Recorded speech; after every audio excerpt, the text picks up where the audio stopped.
Hey y'all, it's Jennifer. Welcome back to my channel. Today I am coming to you with a video that is all about every classic that I read in 2023. And I want to say that it's every classic that I fully read, because if we were to sit here and talk about DNFs, I feel like the video would be a lot longer. This was not a great classics year for me. I managed around a classic a month, which is always sort of my goal. So I had 13 classics read this year, but I narrowly finished a book at the very end of the year. So let's count it and let's say we read 14 classics in 2023. So this just was not a really great classics year for me.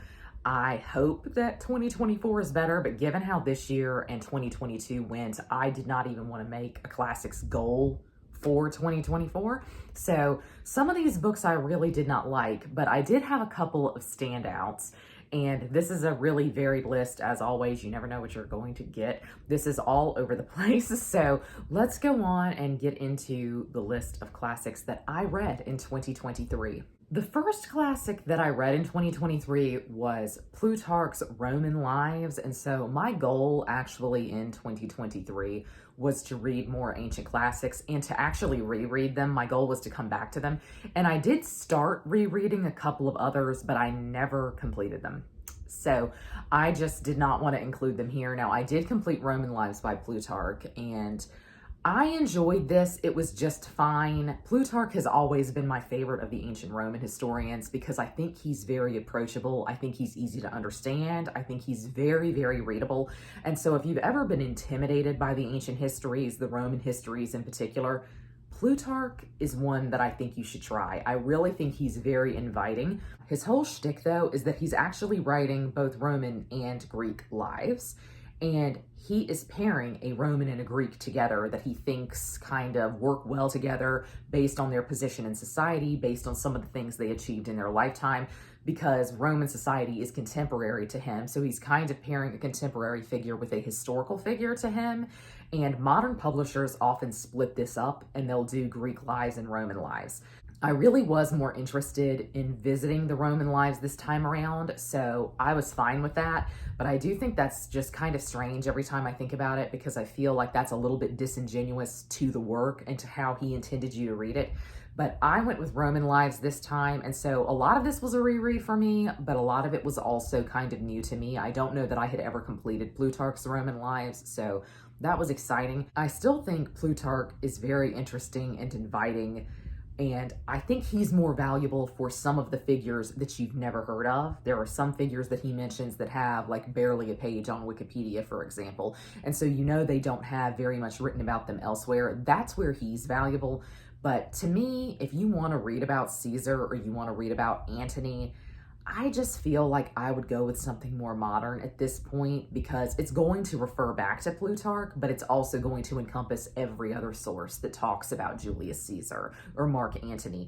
And I think that's more valuable in the modern day than one particular historian's view on him. I think you want to read something that's more like a historiography of people that are very complex, but also very complicated, let's say. People who are very contentious. I think you want to read a bunch of different perspectives. And so Plutarch, in some ways, for me, has risen, but has also fallen. I always was really fond of him in university, and I still think to the university student, to the classics student, Plutarch is the best there is. I think he's easy to translate, I think he's easy to read, and I think he gives you the information very quickly. But just in terms of reading for pleasure or reading because you want to know something about a really big figure, and I would assume that's how most people are coming into Plutarch these days, they're really curious about a very famous name, I think you might benefit more from something more modern, honestly. But this was still enjoyable. This was just a 3-star read. Next, we have Phantom of the Opera, and this was another reread for me. And I wish that I hadn't reread this, y'all, because I loved it so much as a teenager, and it fell so fast, so quickly, in fact, when I reread it this year. I really felt like the writing in this was very juvenile and the prose was just not that great. It was not very beautifully written, which is kind of how I remember it. I remember it as being very aesthetic and very much about the vibe. And I think that's why most of us are reading Phantom of the Opera. We have been exposed to it elsewhere. And so I have a reading vlog about this where I talk about every thought that I had in the reading experience, but I was very, very disappointed when I was rereading this. It's not a bad book. In fact, it's still really engaging and in some ways is a bit of a page turner because you're really excited to figure out what comes next. It is very much positioned as a mystery that you were trying to solve, and that's fun. And I think that means the format of the book is really interesting and entertaining. And that's possibly why I think as a book it's still interesting, because it's one of the first times I've seen that format done in a classic novel anyway. I think it's really interesting to do kind of a mixed media or found letters, and that's definitely what Phantom of the Opera was going for. But for sure, if you have ever seen the musical, that is 10 times what this book is. Phantom of the Opera is an interesting one to talk about in conjunction with other Gothic classics that have launched really, really incredible lifetimes in pop culture, let's say. Things like Dracula or Frankenstein. All three of those have vastly different source material to what has come about in pop culture. I think Phantom of the Opera is possibly the closest. And I'll say 9 times out of 10, what we have in pop culture has really outpaced the original.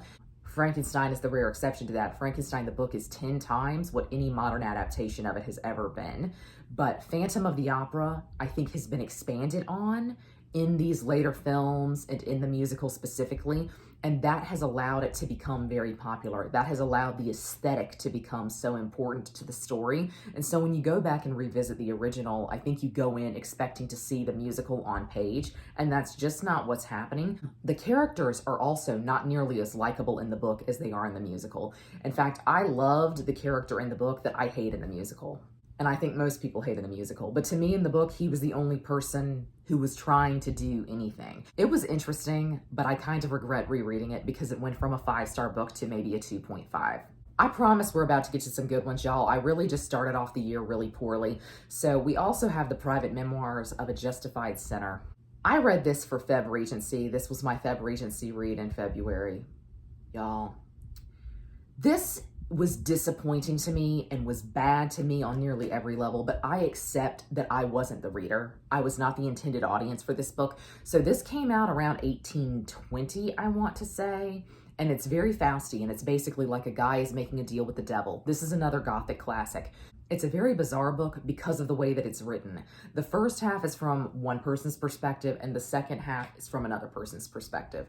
And so what you get is the same event told to you twice in excruciating detail. I mean, you literally relive the events of the first part of the book just over again from a different perspective. It's literally like Midnight Sun. That never works for me. That is something that I think is very weird, and I just don't enjoy it as a reader. And so I know I was not set up to enjoy this, and I wish I had known about the format before going in, because I do think that would have told me, because I was really excited about this. I love a kind of descent into madness style book, and I think it's interesting to analyze from a classics perspective because we don't often see it done in a respectful manner, and I thought this would at least make things a little bit more intriguing. But I just really did not like the format, and then on top of that, I hated the way it was written. I absolutely hated the writing style. And so a lot of this is just that the book was not for me. I was not the ideal reader for this book, and so I understand that. I don't want to judge it too harshly, but I did rate it like 1 star. I really did not like this. And clearly I'm the odd man out, because when I reviewed this and I said I really, really did not like it, there were a lot of people who defended it to me in the comments, but it just wasn't for me. I'll never revisit it. But I'm kind of glad that I checked it off my bookish bucket list. This was one of the books that was remaining on my bucket list, especially from that time period. I would say this is the worst classic that I read all year, and definitely in terms of rating, I suppose it is. I really did not like this, but I understand that it was well written for a certain type of reader. There is another classic that I'm going to talk about that I think edges this one out as my most disappointing read of the year. So we'll get there soon, I'm sure, but this one was just not for me by any stretch of the imagination. Next up, in terms of ancient classics, I did read Horace's complete Odes and Epodes, which was another reread for me. And I really love Horace. Horace is an ancient poet of the Roman period, and I think he's really funny, he's biting, but he also has some really beautiful political poetry, which is key for me. I am not somebody who really gets on with humor in books. I feel like anytime someone says a book is comedic or humorous, I'm a little bit skeptical, and that's funny because I'm an absolute clown in real life and I'm never taking anything seriously. I'm sure most of y'all know that. I'm always cracking jokes. I'm not being serious. So I think it's funny that humor plays so differently for me on the page than it does in real life or like watching film or television. I think it's a very weird medium to convey humor through writing. And so when you can do it and you can do it well, I want to celebrate that. And you kind of have to think about the fact that he wrote this 2,000 years ago and the jokes are still playing. It's still really funny, which I think is really incredible. But what I really like from Horace are not the humorous poems. I really like the political poems. And so the thing is, as with most of these ancient writers, in my opinion, the man himself is far more interesting than his work. And so Horace was alive at a really incredible time. He saw the assassination of Caesar. He saw the Battle of Actium, where Augustus defeated Mark Antony and Cleopatra. He rose really, really high in terms of ancient Roman politics. And so he was somebody who had an in with a lot of really powerful people. And so there are a lot of his poems that feel really, really political and that are really celebrating the state and the Roman Republic as it turns over from republic into empire. So he's interesting for kind of what he saw, and he conveys a little bit of that through his poetry. And so those poems are so much more interesting than his humorous ones. But he literally does have a poem in here. This is my favorite humorous poem of his, where he ate garlic and he had indigestion so bad. He talks about the fact that he would not wish garlic on his worst enemy, and he wishes that people would stop growing garlic. So if you're looking to try an ancient poet, I always say Horace is the one I would try. I think he's funny. I think he's lighthearted, but I think you can also learn something from him. I think a lot of us are going into ancient classics for context on the culture. At least that's what I'm doing. That's really why I read classics at all, is because I was a history major. And so I really want context for what was going on at the time. And I think Horace is an interesting one because you get a very clear look into the time period in which he was living. His poems are also relatively short, so they're really easy to get through. Some more poetry. Let's talk about Petrarch's Canzoniere. I had read some of Petrarch before, but I picked this up when I went to Florence in 2022. I'd had my eye on an edition of Petrarch for a long time, and so I finally picked this up. This is not the complete Canzoniere. That would be a really, really long book, but why they didn't just suck it up and do that, I really don't know. Spoiler alert, this is the only 5-star classic I had this year. This is absolutely incredible stuff, mind-bogglingly beautiful poetry. Truly, when you start to read some of this stuff, it almost moves you to tears. And I know some people are just not poetry people, and I completely understand that. I'm not really a modern poetry person, but there was something in the water in the 1300s in Italy. I think we can all agree on this. And people were writing some of the most incredible poetry known to man. Petrarch is no exception. And so this is a series of also really short poems. And I love this edition because it was dual language. On one side is the Italian, one side is the English. And since I'm trying to learn Italian, I tried to read the Italian first before I read the translation. That did not always work out for me, as you might can imagine, but it still was really helpful for me because I locked in some new vocabulary, but it also made me feel like in some ways I read the original before reading a translation, which made me feel like the translation was really, really good. I tried to make my own translation in the margins on the Italian side, and when I read the English translation, I was shocked at how close I got. And anybody will tell you who is bilingual, and I most certainly am not, but anyone will tell you if you can read a book in the original language, you have a special connection to it, and then you kind of look down on translations afterwards. And since I did Latin in college, I've always felt like that with Ovid. We translated a lot of Ovid, and I've always felt like when I've read Ovid in English after being in school, it just didn't hit the same. And so I wondered how I would feel here, but I feel like this was a really wonderful translation. And I also just think it made it more special to me. I know this was kind of a unique experience because I'm trying to learn Italian. And so I was really getting immersed, not just in the actual poetry, but in trying to read it in the original. And thus I was trying to break down grammar and understand how he positioned the sentence. And that made me appreciate what he was doing even more. This is really complex, beautiful stuff. I mean, absolutely stunning. He is incredible to me.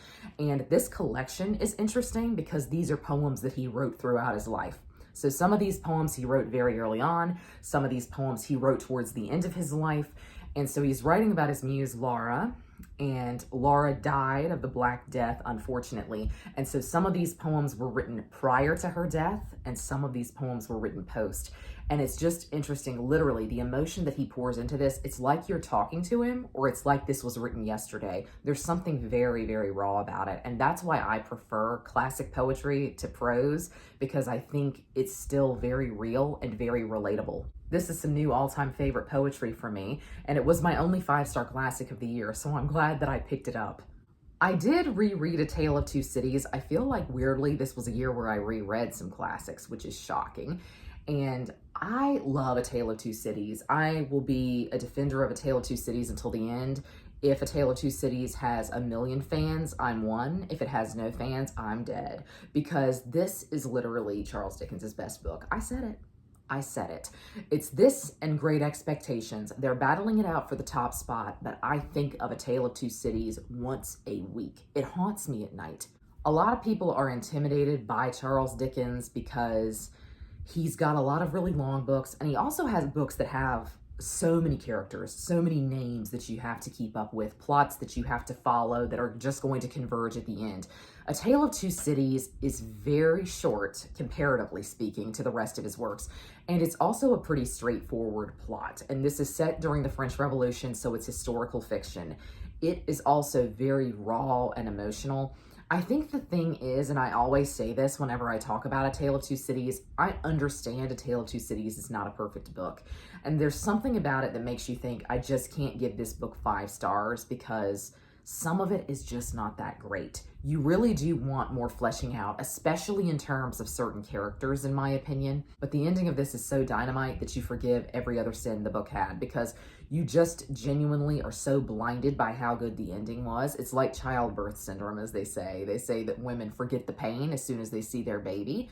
And that's the vibe of A Tale of Two Cities. You forget everything you had as a complaint previously when you read the final line, when you read the final page. And it's so funny because normally I would tell you if the ending is great but the rest of the book isn't, it wasn't a good book. You shouldn't have to wait until the end for something to become good to you. But I tell you what, this is the exception. The ending of this is so spectacular that it's worthwhile, and it makes the rest of the book worthwhile to you. And so I thought this was a rewarding reading experience because this time around I knew what was coming. I knew how the book was going to end, and so I felt like I was able to appreciate some of the foreshadowing put in. I was also able in some ways to appreciate characters that I thought had poor characterization the first time around. I felt like I was able to see more of them this time, and I was able to appreciate them a little bit more. And so I feel like rereading actually made me feel more positively on the whole about the reading experience and just about A Tale of Two Cities. I know a lot of people try A Tale of Two Cities as their first Charles Dickens, and it was one of the first ones I tried, and I then thought I was going to love everything that he had, and I just haven't loved anything as much since A Tale of Two Cities or Great Expectations. And so maybe these are really the only 2 books of his for me, but A Tale of Two Cities is really something, and if you haven't tried it, I do encourage you to pick it up. Another Italian classic that I picked up this year is The Tartar Step, which is a more modern classic. This is a book that was constantly recommended to me by my Italian subscribers. It's a modern classic, and I think it was published in the late 1930s, so kind of right on the cusp of World War II. And I also picked this up in Florence in 2022. I was really skeptical about this because there are a lot of people who talk about the vibe of this book as being something kind of strange. And I think if you don't like books that don't answer all of your questions, you're not going to like this because there's so much about this that's kind of surreal, but it's also really murky. And so this is about a main character who is sent out to an outpost that is on the Tartar Step. And this is essentially a place where they send people that they don't necessarily like, that the army doesn't think very much of. And it is an outpost where literally nothing happens. And so everyone who is there at this fort firmly believes the enemy is out there and that they have got to get prepared for it. And so every single day, people are waiting for the enemy to come, and people slowly start to descend into madness, thinking about their purpose in life and what is the purpose of this fort specifically. People start to see things that aren't there. They start to hallucinate. It's a very eerie book. In fact, it almost teeters into horror for me, and that's why I really liked it. I loved how creepy this felt. I gave this 4 stars because the characterization held me back from fully loving it. The characters were strange to me, and I'm sure that was probably the point of this book, you know. You probably weren't really supposed to attach to any of the characters or find any of them that special or that unique. But I still felt like I was wanting an anchor among the cast, and I didn't have one. But I have thought about this book pretty consistently since finishing it. It is really, really haunting. And so I also highly recommend this. I really enjoyed it. It's also beautifully written. You can see that I tabbed it. I really enjoyed this, and I will be reading more from Dino Buzzati. I also read Antony and Cleopatra by Shakespeare this year. I also tabbed this up. Fantastic, stunning, incredible, show-stopping, amazing, never been done before. I mean, really, what can I say about this? It's Shakespeare. I've always liked Antony and Cleopatra because I had categorized it as a history play, but I learned through reading the introduction to this edition that most people categorize it as a tragedy, but some people categorize it truly as a romance, which is not really a genre that Shakespeare had. And so it's an interesting genre-defying play, and it's interesting in terms of his oeuvre because a lot of people don't know how to put it on, but they also don't know how to slot it. And so this play is really interesting because you can read it one way, but you can also read it another. It can be really funny, it can be really humorous, it's poking a lot of fun at Cleopatra, and so nearly everything can be read as a joke or as an innuendo. But it could also be taken very seriously and thought of as a very dramatic play. And that's kind of the way that I would prefer it. And I really, really enjoyed it. And that was just so brilliant to me to think about the fact that he had to write lines, understanding that certain companies of actors would probably want to play this humorously, but others would want to make it very dramatic. And so I just thought this was absolutely brilliant. I've always liked Antony and Cleopatra, mostly because I love Antony and Cleopatra in real life. I love them as historical figures. And I think this is so beautifully written. The main thing I want to say about this, the most positive thing I can say about this reading experience, is that I indulged and got this Oxford edition. Oh my gosh. I am going to collect these Oxford Shakespeares from now on because to me, the introduction alone was worth the cost of the book. It was literally a 50-page introduction, I think, all things considered. Look at that. And I learned so much, not just about how Shakespeare was writing this play and kind of how he felt at the time. I also learned a lot about how different actors have chosen to interpret the play over the years and how the play has been put on. So I really enjoyed this because I felt like this edition was literally the best edition of Shakespeare that I've ever had. And so now I'm definitely just going to be reading from the Oxford editions. This blew me away. The notes are also incredible and they didn't bother me.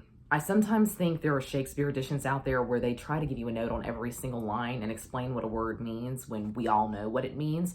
You don't need your hand held that much. I think that really does a disservice to Shakespeare, and it does a disservice to readers who are intimidated by him, because I think it shows them that they are going to have to work at it. And you don't have to. Once you get into the headspace, you'll really, really enjoy him. And I think all of those notes can be overwhelming because then you think, well, gee, I'm not going to understand any of this. I'm going to have to read it all in translation, so to speak. You don't need that. And so what I liked about this edition is that there were notes there. I didn't feel like they were that extensive and they were easy to ignore if you wanted to. But a lot of the notes were about different printings of the play. And so when another word had been used in a different printing of the play, it talked about that. And so that was interesting because it told you a lot about the format of the play. I just thought this was fantastic, and I now want to reread Julius Caesar. I want to go back to Julius Caesar after reading this. It's time to talk about the most disappointing book of the year, the most disappointing classic of the year. That's Trilby by George du Maurier. This actually made it into my worst books of 2023. And the reason I would say this is worse than the Confessions and the Private Memoirs of a Justified Sinner is because I could see that that book had a point, and the writing was going to work well for a different reader. It was meant for a particular reader, it just wasn't me. And so I can respect what that book was trying to do. Trilby was bad all around. I don't see how anyone got anything out of Trilby. I don't see how Trilby was a bestseller at the time. I don't see how it took the world by storm. And I most certainly don't see how it inspired Gaston LeRoux to write Phantom of the Opera unless he got so mad he thought he could do it better. And so this book is largely talked about because it inspired Phantom of the Opera. It's on the artist scene in Paris, and it features some really interesting relationships between artists and their muses. The characterization here, utterly poor. The writing of this, also utterly poor. This blew me away with how poorly it was written, in my opinion. I truly could not believe that this was intended as an adult novel, let's say. It felt like it was schooled down prose, and maybe it was intended to be kind of pop fiction, something akin to, let's say, James Patterson today, something you were just going to pick up and read very quickly. I don't know anything about the publication history of Trilby, and I don't care to know it. But the sad thing is that there was a lot of promise here. That's why this is the most disappointing to me. Because when you read what this book is about, you think, I am about to have a really great time reading this. This is going to be so exciting. And then you get into it and you're disappointed on nearly every page by the writing. One thing that's really annoying about the writing, and that I think is going to be the most annoying part for most people, is that nearly every big event happened off page. Characters would talk about it afterwards, but the big event, the thing that you wanted to see, that didn't happen on page at all. And I felt like that was lazy because it happened every single time there was an event we wanted to see. It wasn't just once or twice. It was nearly every time. I felt like he wanted you to know something had happened, but he didn't want to put the work in to actually write the scene. And so this book actually really made me mad. So I really did not like this. I don't recommend it. This is one of the worst books of the year, frankly. Thank goodness we did have a Wilkie Collins to save us after the horror that was Trilby. And so this was part of my Victober reading, as was Trilby, and Basil is so, so good. It's really charming. This is one of the earliest works of Wilkie Collins's, and I think you can see it. But to me, what's weird is just talking about prose coming off the back of Trilby, where I did not think the book was well written at all. I actually think this is one of the most well-written books that Wilkie Collins has. I was stunned by the prose in this. It was so quotable, it's so beautifully written, and it's also a slower book, relatively speaking, to his other novels. I think if you've read a Wilkie Collins before, you kind of expect some really pacey plots, and you also just expect in general a sensation novel. I would not categorize Basil as that whatsoever. I don't think Basil is trying to be a sensation novel, but it's just kind of getting there. So this was a really early book in his oeuvre, and it's when he's starting to get started thinking about the mystery genre, in my opinion. This was good, but I always think about the fact that if this was the first book I had read from him, I don't think I would be that eager to carry on with him. So this is definitely not the place I would suggest you start with Wilkie Collins. Go with one of his big four. But I loved it mostly because Basil was a simp. You can see that I wrote that on this page. This man is a simp, and he really was. That's one thing that I've always liked about Wilkie Collins, and I just really appreciate. I think his romances are always very well done because the men are normally very sweet, which I feel is kind of unique for the Victorian period and frankly is unique in general. So I always really enjoy his romances. I thoroughly enjoyed Basil. This is one of the shortest books that he has as well, which I also really appreciated. I think this forced him to do a lot in a short amount of time, but it also had some pacing issues because of that. I felt like the first half was really slow and it was getting things up off the ground, and you thought by the halfway point something should have been going on, which meant the second half had to do a lot very, very quickly. And so that is one thing that kind of held this book back from being that great in my opinion, but it was still a 4-star read and I really enjoyed it. Yes, I read another Wilkie Collins during Victober, and that is Poor Miss Finch. This is, let's say it, this is his worst. It is.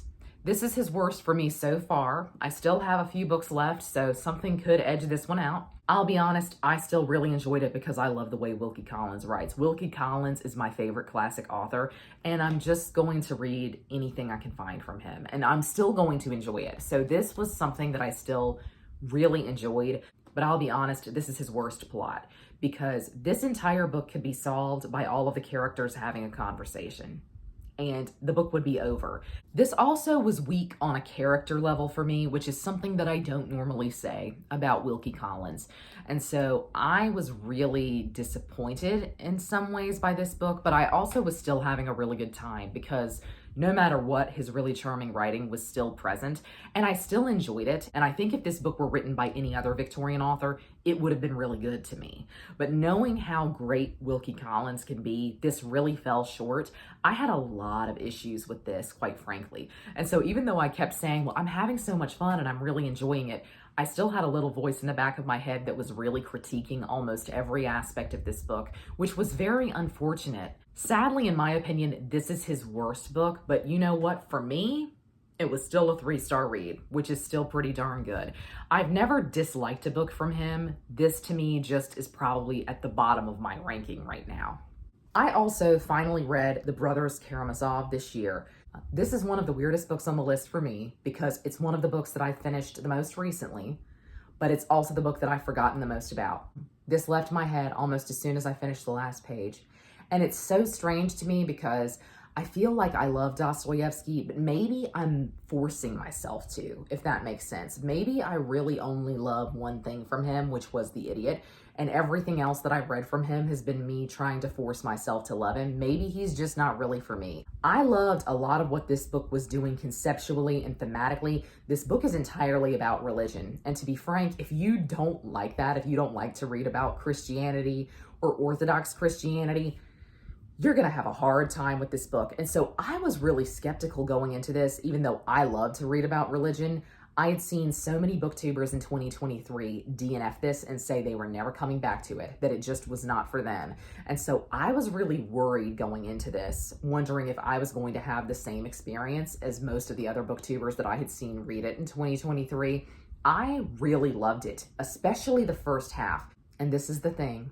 The second half is just not as good as the first. This was a 4-star read for me, and sometimes I thought this deserves 5 because there is a chapter in this called The Grand Inquisitor that I'm sure most people have heard of if you've heard of The Brothers Karamazov. That alone should give the book 5 stars. Just for writing that passage down, just for gifting us that passage, that is one of the greatest passages in literature ever written. I mean that seriously. Dante, The Grand Inquisitor, no lie. The rest of the book just doesn't hit that for me. And I think I had an attachment to one particular character, and I was most interested in him. I was most interested in the conversations that he was having. And so when we left him, or when we left the philosophical debates at all, I put the book down and I wasn't that interested in picking it back up. And so a lot of people know that this book is about a family of brothers and their father is murdered and one of them did it. I want to say that that has so little to do with it until the back half of the book, which is after page 400. This is an 800 and some page book. And so if you go into this expecting something pacey and murder mystery-like, akin to Crime and Punishment, you're setting yourself up for failure. You're not going to like it. I think you have to accept the fact that the book is very philosophical and the characters are standing in for philosophical ideals. And that was fun to me. Conceptually, thematically, philosophically, everything this book said connected with me on a very deep level. Some of it made me incredibly emotional. It was really impactful. Everything else was just forgettable to me. The plot, completely forgettable to me. Really, right now, I can't even tell you who killed their father. I mean, I finished this in November. I can't even tell you who did it. And so that's why this is the most interesting book to me. I would expect this to be a book that lived really rent-free in my mind just because of some of the concepts. But I'll be honest, I have completely forgotten about it. I've moved on from it so completely. It's really interesting. And I feel like my relationship with Dostoevsky is very interesting. I need to read something else by him, and I feel like I need to do it soon because I really want to know how I stand with him. I'm concerned because I feel like I really love him and that I should really love him. But there's just something that's holding me back from a lot of his work, so I would like to know what it is. I'm going to try to read something shorter from him next, and we'll see how that goes. But this was definitely an interesting experience. I'm glad that I read this. This was the last book on my own personal bookish bucket list that I had left, and I was really excited to tackle it, but it's just definitely an interesting experience. I can't explain it. Here towards the very end of the year, I read The Bell Jar by Sylvia Plath, and let me tell you, If you had told me on January 1st, 2023 that I would be interested in reading Sylvia Plath, I would have laughed at you. I would not have known what you were talking about. But I have been on a journey down the unhinged woman rabbit hole, and a lot of people say, can you read about unhinged women without reading about the original, which is The Bell Jar? And so The Bell Jar is a novel, but it's semi-autobiographical about Sylvia Plath's life. This is another book where I feel like I just wasn't the intended audience. I really do think this was meant to connect with a very certain type of reader. And I think it's found its readership, which is really fantastic. And I'm glad, because this is a very heavy book. It's a very impactful book, and it really looks at mental health in a very brutal fashion. I really enjoyed it, which I feel like is a weird thing to say given its subject matter, but I really enjoyed it. And I loved the way that it discussed mental health, specifically depression, and the way that it framed depression as something that can just be a state of mind, something that just happens to you. And the way that you think depression will present is not always the case. You can be depressed without having outward symptoms of being sad or crying all the time. And so I thought that was really, really interesting. And I think this was probably pretty revolutionary when it was published. And that's why it's had such a strange publication history. But again, a lot of this felt at kind of arm's length from me. And it felt like so different from my own lived experience. Something that she did talk about that I've experienced was anxiety. The way that she describes her anxiety was really claustrophobic, and it made me uncomfortable to read. In fact, it made me kind of antsy. And so I know how real her representation of that was. I can only imagine, for people who have dealt with depression on the same level as her, how real and how raw this book felt. So I really do appreciate what this book was doing. But again, I don't necessarily feel like I was the intended audience for it. So I'm glad that I read this. And of the classics that I've read this year, this is the book I can see myself rereading and coming back to. Okay, last but not least, this is the book that I finished kind of by the skin of my teeth here at the end of the year. I read Frome by Edith Wharton. Y'all, I gave this book 2 stars. I read this because it was short, and I read it because it was wintry. What can I say about this? Positively, I can say that the writing was beautiful. It was very quotable, and it was very wintry. It was very bleak. And the reason that I hated this, the reason that I wound up hating the plot, was the ending. I feel like I kind of interpreted it in one way, and that might not be what actually happened. It might not be what actually happened, but I interpreted the main character making a certain decision in a certain way at the very end, and it made me so outrageously angry that I had to give the book 2 stars. I mean, there was still redeeming qualities to it because it was very readable and very quotable, but there was just a lot about this that just did not work for me. And this is about our main character, of course, Frome, and he has a wife at home whose cousin comes to live with them. The cousin is a young, of course, beautiful woman, and his wife is sickly. And I'm gonna say that with air quotes, sickly, because he apparently believes she's not really ill. And there are a lot of people who believe that she's kind of a hypochondriac. I really did not like the way that chronic illness was talked about in this. And I also just did not like how some of the plot was structured, especially there at the end. We did not have enough perspective from other characters, in my opinion. And if we had, the book would have gone up, because then I might understand the ending a little bit better from certain characters' perspectives. And that would possibly make it a more positive experience to me. This was really bleak. I still think it was enjoyable on some level, and I could see why people like it, but my gosh, the ending of this sent me through the roof. And maybe I'm only seeing it in a certain way, and that's not really how it was intended, but I'm telling you, I have my theories. This was my last classic of the year, and sadly it was a pretty disappointing one. I wanted to try Edith Wharton, and I wanted to try something short, and I don't know that Frome was really the place to start. But those were all of the classics that I read in 2023. I hope that you enjoyed this video. I would love to know if you have read any of these down below, and I would also love to know the classics that you read in 2023, if you have plans for any in 2024. But that's going to be all from me today. I hope you're all having a great week. Happy reading. Goodbye.